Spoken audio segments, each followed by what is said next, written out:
Okay,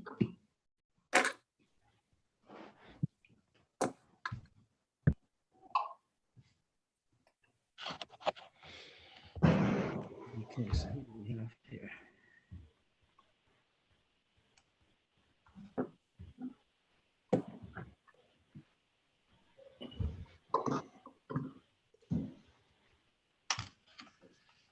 Okay, we're now live, Mr. Chair. Okay, thank you very much. It's 5:01, so we'll call the meeting to order. I believe we have quorum. I'm just checking here for that, but we do, Kelly, right? Yeah, okay. Then I'll call the meeting to order. Second item, there's been an addition to the agenda. I don't know whether everybody received it or not. And the addition is a staff report on reserve fund transfers, and Mary Kay will go through that when we get to it. Has everybody seen that? Yes. Okay, great, thank you. Then I will ask for someone to move the approval of the agenda. So moved. Ian. Second. Okay, it's been moved and seconded that the agenda be approved with the additional item. All those in favor? Aye. Aye. Same, motion carried. Does anyone have a conflict of interest this evening regarding the agenda items that are before us? Okay, I'm taking that no one does. Okay, so we can move along. And the first item, post-closure fund, third quarter review. And I guess, Tony, you're going to take us through that? Sure. Brett usually gives a little bit of a recap, but he's going to be late. But anyway, as far as the investment policy statement, we're within the guidelines set out on all three asset classes, and we do follow that very closely. The thing about this is we do have approximately 75% in equities or in the stock market, and as everybody is aware, it's been a pretty dismal first 10 months or 9 months of the year, with equities being down, all the markets down over 25%. The portfolio that we have year to date, we are down 17.03%. And, you know, as a result of the markets being down, it's not because we don't know what we're doing or because we're buying bad investments. It's we're in the stock market. The stock market's down, we're down. So when it's up, we're up. It does magnify it more when we're down, or it feels it. But really what's going on is until we do see inflation kind of under control, we expect volatility in the stock market to continue, and that will continue to impact the portfolio. Yesterday, there was some inflation numbers out. We're still running somewhere around 6.9%, which was down a little bit over the month, but still at 6.9%. It's nowhere near the 2 or 2.5% that we're used to, and which what the Bank of Canada, I guess, is heading towards or trying to get. So we fully expect there's going to be another rate increase next Wednesday, I believe. And again, this is built into the kind of the stock market or the, you know, what's going on right now. So we don't expect, you know, any kind of a huge downturn. As a matter of fact, we've seen some pretty positive days over the last week or two. And for the month to date, we are actually up maybe about 0.5% or somewhere between $60,000 or $70,000 since the start of this month. I feel, and everything we're reading and everything that, you know, we do get and see out there is until inflation is under control, expect this type of volatility to continue. You know, you can read what you want. You can read maybe it's going to be first quarter of 2023, second quarter, maybe even the end of 2023. The stock market always kind of reads about 6 months ahead of what's going on. So we are starting to feel and see, you know, that it wants to move forward and move upward, not just downward, which is what we've been into. So we're comfortable with the allocations. Once we do get a better read from not just Canadian bank or bank Bank of Canada, but also the US Feds, that maybe, rates are going to plateau, or they're going to kind of move sideways instead of kind of maybe the potential up. We could up that asset allocation on the equity side, which there's about a 10% move that's there. But until we get that feeling, we're not making any drastic calls on it. We're keeping us pretty well how we have been. So, that being said, really it's a remake of what we did in the last quarter, or what we talked about in the last quarter. We don't expect any startling revelation going forward until we do see, people starting to feel that there is some good news out there. And at the moment, it's kind of hunkered down. It's been a grind. It's been a long 9 months. In the past, we haven't seen it hang on this long. Normally, you see, a 2 or 3 month kind of volatility down. Then it starts and works its way back up. It's been since like 1982, I believe, that this has never kind of hung on as long as it has. So the goal of our portfolio, or our recommendation, is it's long term. This will be a minor blip going forward. It's very fortunate that we don't need money for any kind of funding that we need to take money out, because in this type of situation, the worst thing that can happen is that you do start withdrawing money when the markets are down. So unless that changes, I really don't have a whole lot to add. I'm certainly open for any questions, but as everybody is reading and seeing, we're not just this portfolio, my own personally, as yours probably is.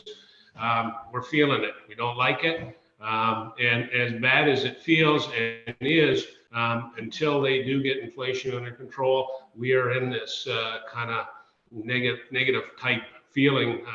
And really, my personal opinion is we're starting a little bit of bright light on it now, but that by no means means we're over and it's going to continue up. But I think very limited downside from where we're at. Big upside. The only thing is the timing, and when is that going to be? And that could be 2 quarters out. Could happen next week. You never know for sure. And nobody, if they're smart enough to call it, then there'd be wealthy people out there. But as it is, everybody, including the investment gurus, are sitting out there wondering what the heck is going to happen over the next little while. So that's kind of it from my point. I'm certainly open for any questions or any kind of thought process that anybody has out there. I'll leave it open here now. Yes, sir, Greg. You're on mute, by the way. Okay. Thanks, Tony. I'd just like your perspective on maybe broadening the asset classes to include private equities, real estate, infrastructure, some of those other asset classes that have been at least helpful in my observation in some of the funds to weather the storm. Yeah, the portfolio does have exposure. I don't have the exact, but we are in the real estate. Private equity, not necessarily, to that great of an extent.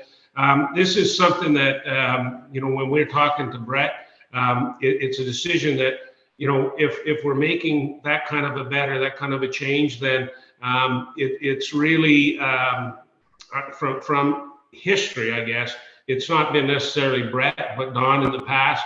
It's been run by him, and he's made the kind of the thought process on it.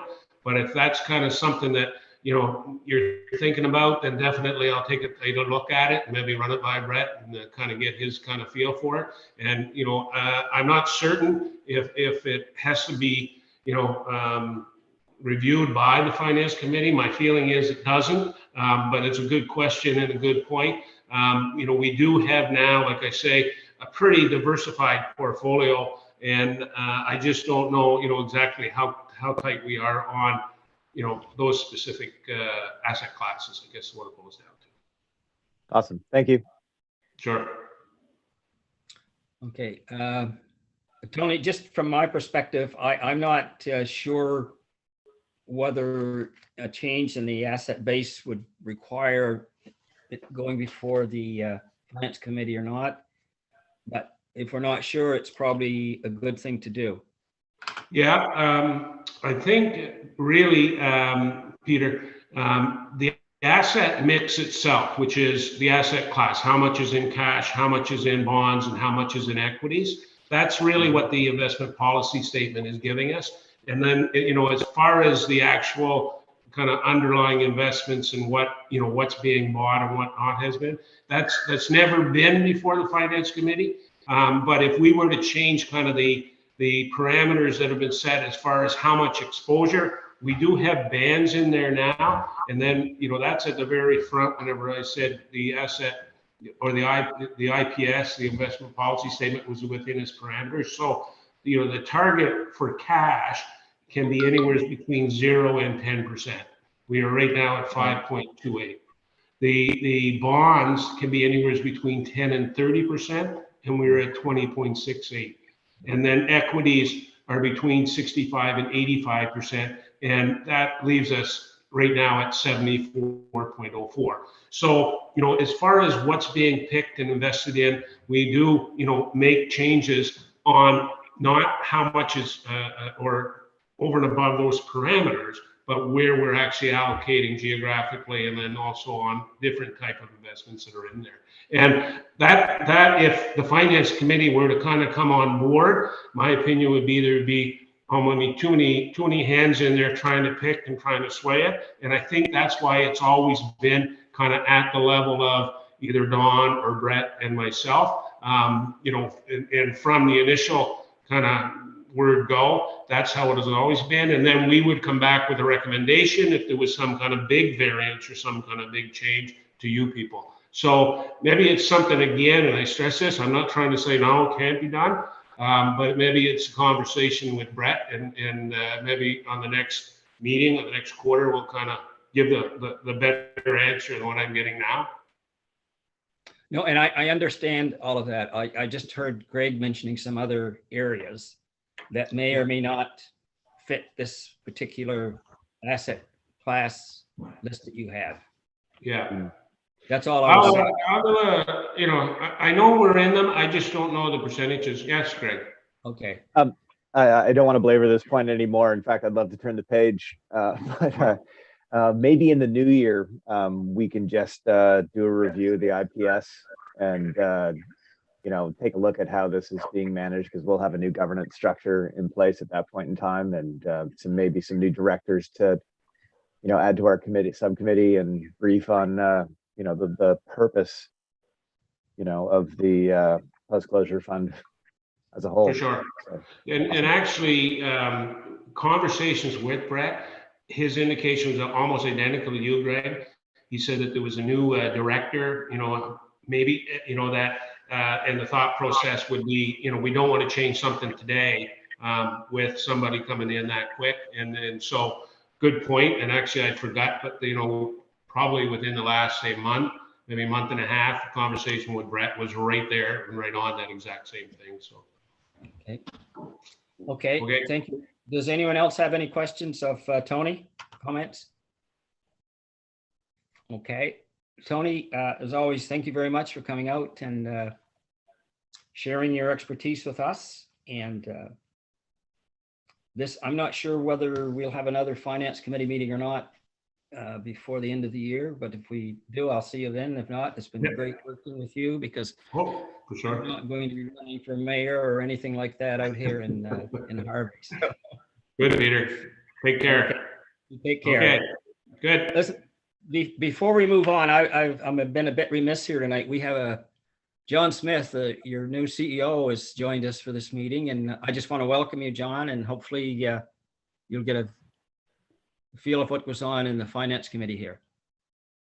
Thank you, Mr. Chair, for having me. And I had a good chat with Mary Kay and Brett today as well, and getting up to speed on everything. So I really appreciate the time, the patience, and the staff have been excellent. And I've spoken to most of the members, and they've been more than gracious with their time. So thank you very much. Okay, and thank you for coming. Okay. Mary Kay, well, let's move on to number 5, the operating performance for the third quarter review. Sure. Thank you, Mr. Chair. I'm just going to take a second and share my screen here. Everybody see that okay? Yes. Perfect. Okay, so this is the balance sheet as of September 30th, listing our assets and liabilities. I'm just going to get my trusty pointer here. Here we go. Okay, so we finished the month of September with a cash balance of $1,881,000. That's up about $113,000 from the previous month. Our accounts receivable are up about $556,000 from August. You can see with a balance of $1,697,000. The majority of that increase relates to the purchase of our dozer. So in accordance with our 2022 budget, the purchase of the dozer is going to be financed through the Municipal Finance Corp. And that the next offering doesn't happen until spring 2023. So we set that up as a receivable. When we actually get the debenture, then that is when the liability will be recognized. Prepaids is up slightly. So we had total current assets as of the end of September of $4,044,000. Not much has changed on the non-current asset side. We had a balance of $20,373,000 at the end of September, giving us total assets of $24.4 million compared to $23.76 million at the end of August. For our liabilities, you can see in accounts payable, we had a balance of $1,376,000. That is up about $673,000 from the previous month. And again, that relates to the dozer. So it wasn't actually paid for in the month of September. It was sitting in payables. Small decrease in our deferred revenue, increase in our accrued debt servicing gives total current liabilities at the end of the month, $1,926,000. Very little change to our long-term liabilities. We had a balance of $8,247,000. And our equity, we had a balance of $14,243,000, giving us liabilities and equity of that $24.4 million.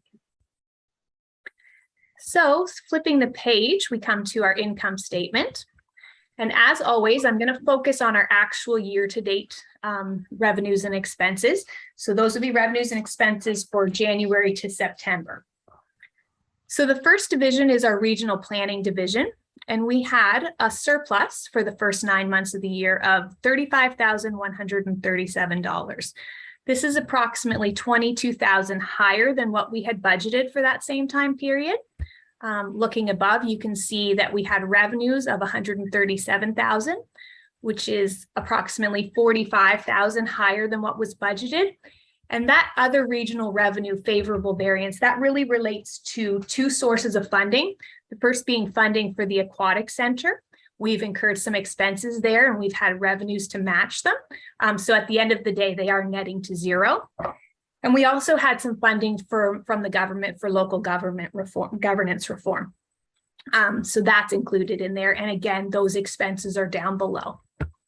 So you can see expenses are trending over budget as well because of the funding or the amounts that we've spent on the aquatic facility as well as the local government's reform. But our favorable variance is due to us not spending any of our own funds. We had $20,000 for administration expenses, and we haven't spent any of that in 2022. So overall, that division is outperforming the budget. So the next division that we'll look at is our planning and development division. To the end of September, we have a deficit of $567,000. And that is less than what we had expected. So we have an unfavorable variance there of about $18,000. We expected to be in a surplus position of approximately $18,000. And you can see up above, we had revenues for the first 9 months of $1,187,000. That's about $8,700 higher than what was budgeted. And that variance relates to other planning revenue. So we did provide some services early in the year for RSC 8, and they paid us some funds, and our blue plate sales are also over budget. So that's what's contributing to the favorable variance there. Now our expenses at the same time are trending over budget. So we had expenses for the first 9 months of $1,187,000. And you can see here the majority of this unfavorable variance of $27,000 relates to our operating expenses. And when you dig a little bit deeper into the operating expenses, there's really one line that's contributing to the overage, and that's salaries and benefits. But the good news is I do expect over the next 3 months that this variance is going to shrink because we do have 2 employees that have left our employment. So we're going to have some savings there.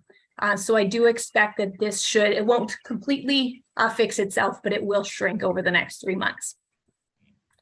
Planning advisory services and capital expenditures are pretty close to budget.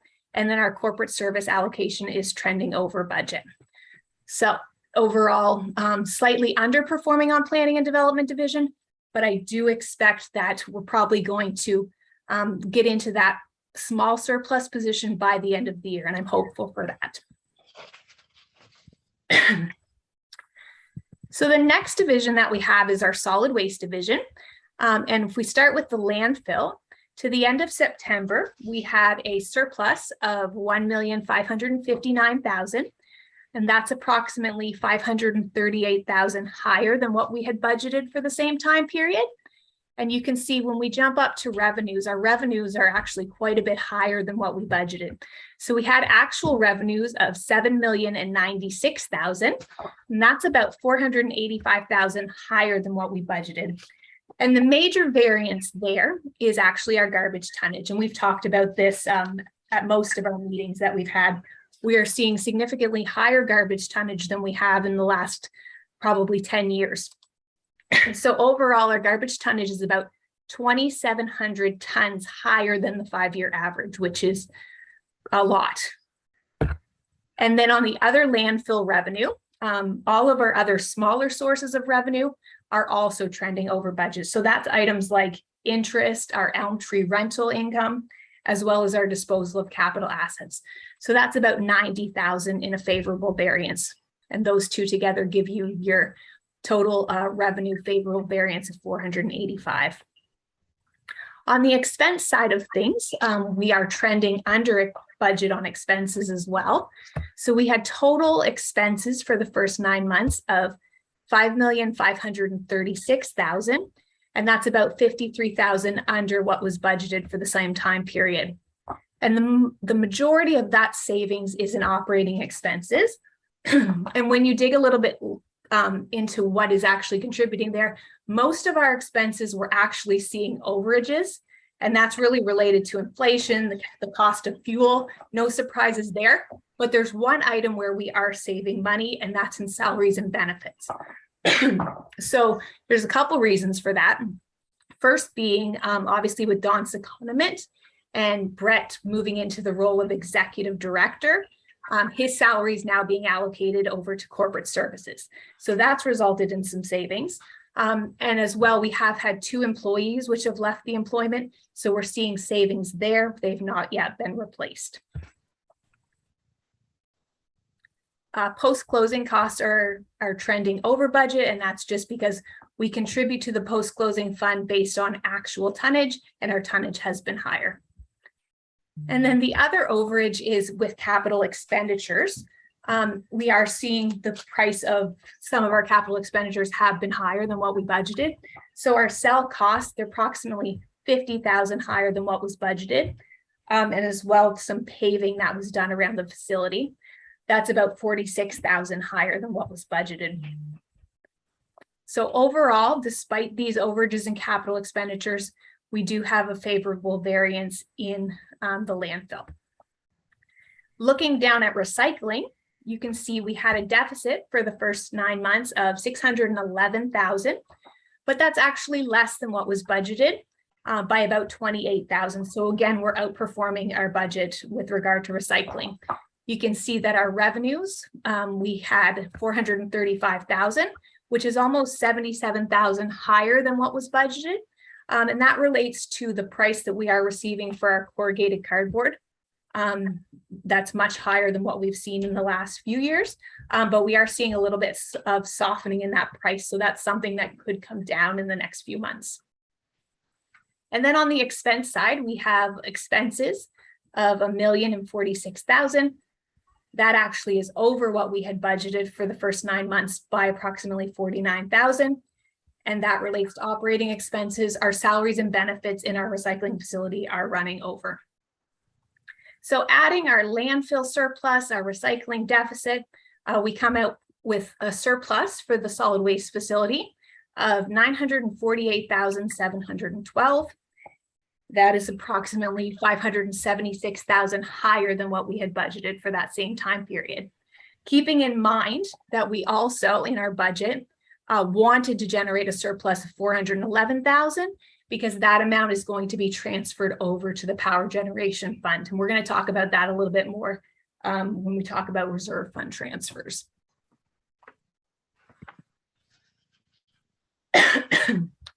So the last division to talk about is our power generation. So power generation to the end of September had a deficit of just under $436,000. And we actually, for the same time period, were budgeting a deficit of $483,000. So we're actually outperforming the budget by approximately $48,000. All of this deficit of $435,000 relates to the second previous year deficit that we're bringing in. You see that 442. So if we didn't have our second previous year deficit that had to be brought in, we're actually generating a small surplus in power generation. So just something to keep in mind. The facility is operating well, and we're generating much more revenue than we expected, but we still have to deal with that second previous year deficit. So to the end of September, we had revenue of $757,000, approximately $127,000 higher than what we had budgeted for the first 3 quarters. So very good news there. Our expenses are also trending over budget. So we have actual expenses of $1,193,000, which is approximately $79,000 over budget. And that relates to our operating expenses, more specifically repairs and maintenance to the engines. We have savings of capital expenditures. We had budgeted $85,000 for some paving around the facility. It was determined that we're not actually going to do that this year. So that is going to result in some savings as well. So when we take all of our divisions and we add them all up, we come up with our consolidated surplus for the commission. So to the end of September, we had a surplus of $547,476. Our budget expected us to be about in a deficit of $71,000 for the same time period. So we're actually outperforming where we expected to be by about $618,000. So overall, everything's going very smoothly. And given the market that we're operating in and the inflationary pressures, I am happy with the operating results as they stand. And I'd be happy to take any questions if there are any.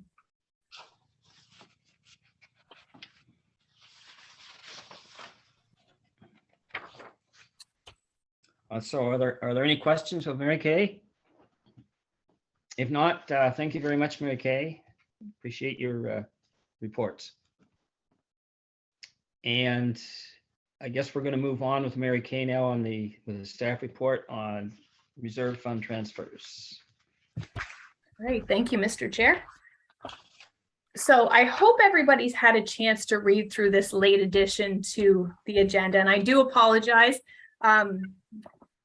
We expected to be able to do this potentially later in November, and then we thought, well, we'd have to call a special finance committee meeting. Why don't we try to get it in while everybody's already there? Because it's a very quick item. It's less than 5 minutes. So thank you for letting us add this to the agenda. So as you know, any reserve fund transfers, they're required to be made before the end of December.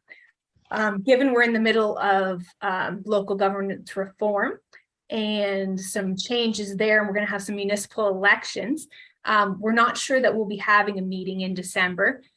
So we wouldn't be able to bring forward any reserve fund transfers then. And we'd like to wait till December because we have more financial information available to us. We have our latest financials is September. So we'd be projecting 3 months out, and a lot can change in 3 months.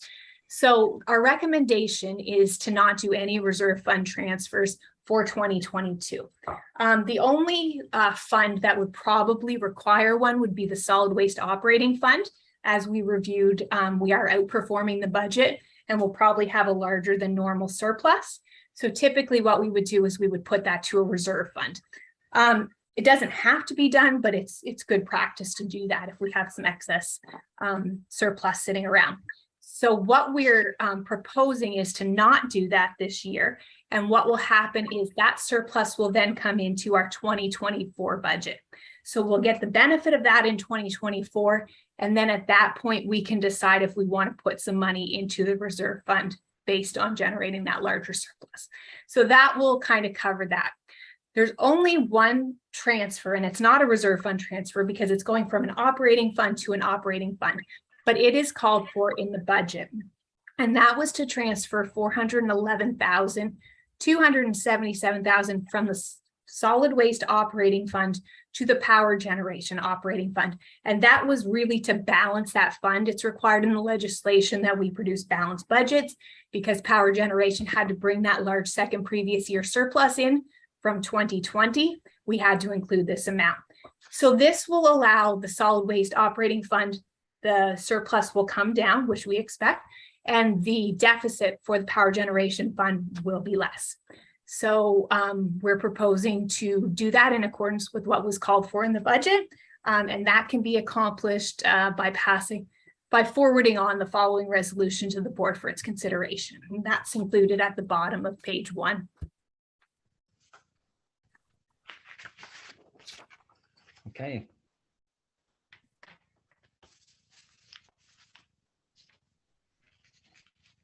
Are there any comments? This doesn't require a motion, does it? It's just a resolution that we move it on? Yeah. Yeah, that's correct, Mr. Chair. It would just be a motion to forward it to the board for their consideration. Which it's already been done, right? Mary Kay would do this? Mary Kay would do it subject to the approval of the board. Sure. Okay. No, that's correct.